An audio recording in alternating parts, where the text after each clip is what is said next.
I was extremely excited for season 3 of Stranger Things because I adored the first 2 seasons, and season 3 is just another amazing addition to this show. And I'm not just saying that just because I love season 1 and 2 and I'm fanboying over season 3. It is genuinely another fantastic season of Stranger Things, and once again, it's mostly because of the characters. I'm so attached to these kids at this point, and their friendship is so great, so endearing, so funny, and so memorable. But season 3 especially has the biggest test of their friendship so far because they're starting to transition into their teenage years, and they're starting to experience more teenager problems like adolescence, teen angst, and mainly girlfriends and relationships. And you can tell that it's having an effect on their friendship because you have those scenes where Will wants to play Dungeons and Dragons and he's even setting up the campaigns and stuff, but Mike and Lucas, they're just not interested. And it was actually quite emotional seeing that friendship slowly kind of dissipate throughout season 3. I mean, they're still together fighting the evil like they would be, but you can tell that times are changing, and it's that really bittersweet feeling of transitioning from childhood into teenage years where you don't want to play the games anymore, you have the girlfriend problems, and you start to think about other things other than games and stuff. And being attached to these characters for the past 3 years, it was really emotional just seeing that friendship change and evolve in that way. I mean, it's still cool seeing them come together and fight the evil from the upside down and all that great stuff, but it's the friendship that has been the heart and soul of this show, and seeing it change in that way just made season 3 a really emotionally satisfying story to watch, in the ways where it was really emotional because I don't want them to grow up, I want them to play Dungeons and Dragons forever, but it's true to life, everything has to change in that way. Life moves on, you can't just, live in the past all the time. And seeing the characters develop over time, especially Eleven, was also quite satisfying as well. Eleven in season 3 is such a drastic change from season 1 and 2. In season 3 she has a little bit more personality and a more expanded vocabulary. She's learning, she's growing, she's developing, and she's coming into her own as her own person. And the relationship between Eleven and Mike, once again, is just the heartbeat of this show. And it goes through the ringer a little bit in here because, again, they're dealing with the teenage problems and they even have the breakup. Eleven dumps his ass. The adolescence in season 3 is handled brilliantly because whenever a TV show or a film handles this kind of thing, it can be really cheesy, really sappy, or just really unrealistic with the dialogue and stuff. Not season 3 of Stranger Things. They handle it perfectly, and it's all true to the characters. So let's actually delve into what's going on in season 3. Basically, the Mind Flayer from season 2 is back, because in season 2, when they get it out of Will's body, it flies out into the sky, and that part of the Mind Flayer stayed in our world. When Eleven closed the portal to the Upside Down, that part of the Mind Flayer stayed behind, but it obviously died because when the gate closes, the hive mind dies, and it just wasn't active. But in episode 1 of season 3, that big blackout happens and the Mind Flayer is reawakened because the gate to the Upside Down is reopened. And so the Mind Flayer starts infecting people, and the first person he infects is Billy. Billy becomes a slave to the Mind Flayer and starts infecting more and more people throughout Hawkins, and you start to realise that the Mind Flayer is building up pretty much a zombie army, and it all converges at the end where all the people kind of melt and become one big giant monster Mind Flayer. And the way the show orchestrates all the different storylines that eventually merge together in the last couple of episodes is always extremely satisfying. They did that in season 1 and 2 where the characters are doing different things, and by the end they all come together and it was all leading to the same place. Season 3 probably does that the best out of all the 3 seasons so far, maybe, because you have Nancy and Jonathan following these rats who have been infesting the town all over the place. You have Hopper and Joyce who are trying to find out what's going on with this Russian stuff in Hawkins, and then you have Dustin, Steve, and Robin and Erica who find that underground layer underneath the Starcourt Mall where the Russians are trying to open the Upside Down again. And then you have Mike, Eleven, Will, Dustin, and Max trying to confront Billy and find out what's going on with the Mind Flayer. And again, the last 2 episodes, they all come together, and it's just extremely satisfying to see. And Stranger Things has always been great at doing that, having the characters come together and confront the evil together. And season 3 again might just be the best version of that they've done so far. And in that aspect, I suppose you can say season 3 is kind of more of the same and quite familiar to the first 2 seasons. There are sequences and scenes that do feel familiar, like the last episode, you have Hopper and Joyce go down into the Russian base and they're trying to close the gate to the Upside Down.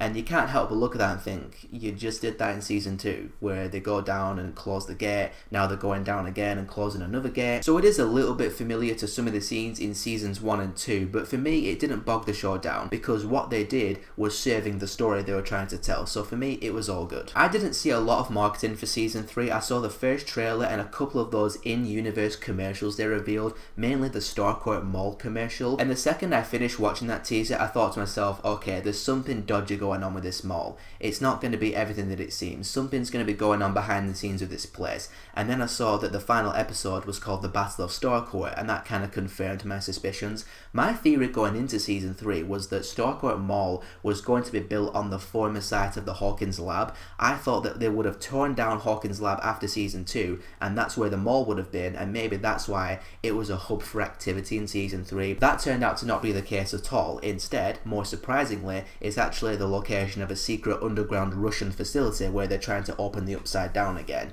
And when we find that out, I was just like, okay, this is some next level kind of stuff. Secret underground base, Russians.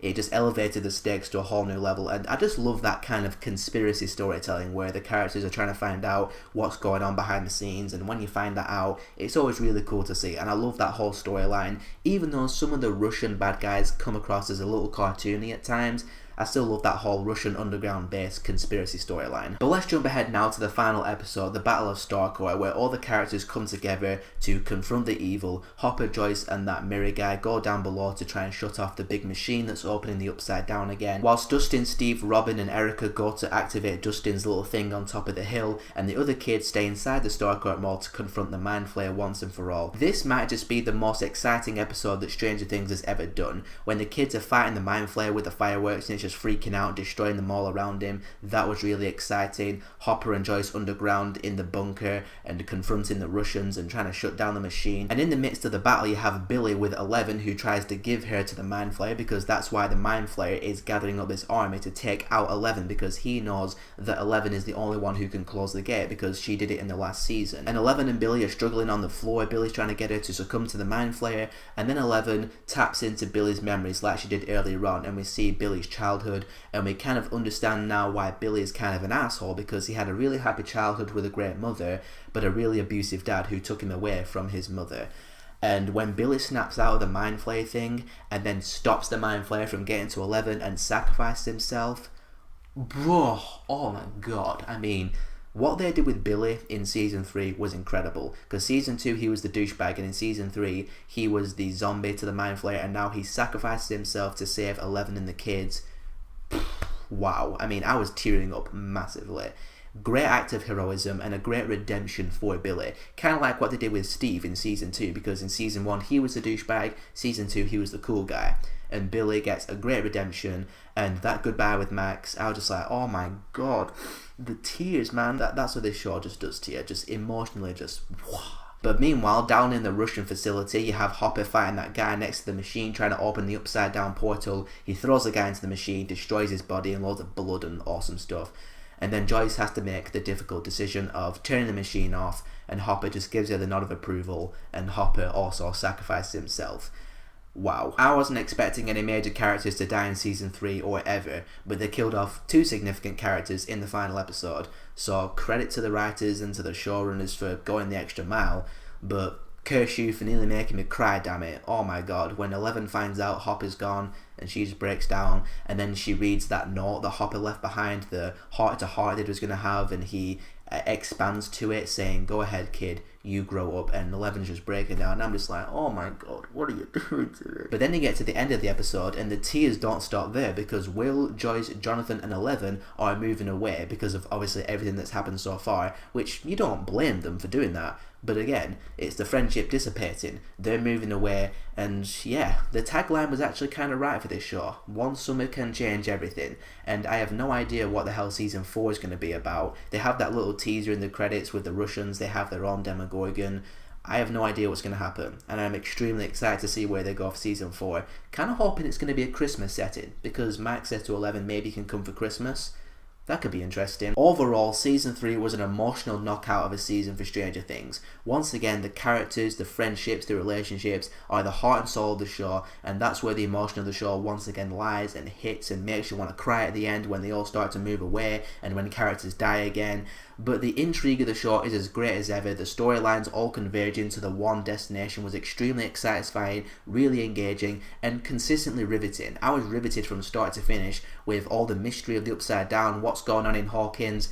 I just love the living hell out of season 3. Do I have a couple of gripes with the show? Yeah, like I said, some of the Russians are a little cartoony sometimes, and there are some scenes that do feel a little bit familiar to other parts of Stranger Things, but again, these are just gripes. They didn't affect my enjoyment of season 3 in the slightest. I loved it from beginning to end. I don't know if it's the best season so far because of how much I love season 1 and 2, but it's another outstanding addition to the show, and I'm going to give Stranger Things season 3 a 5 out of 5.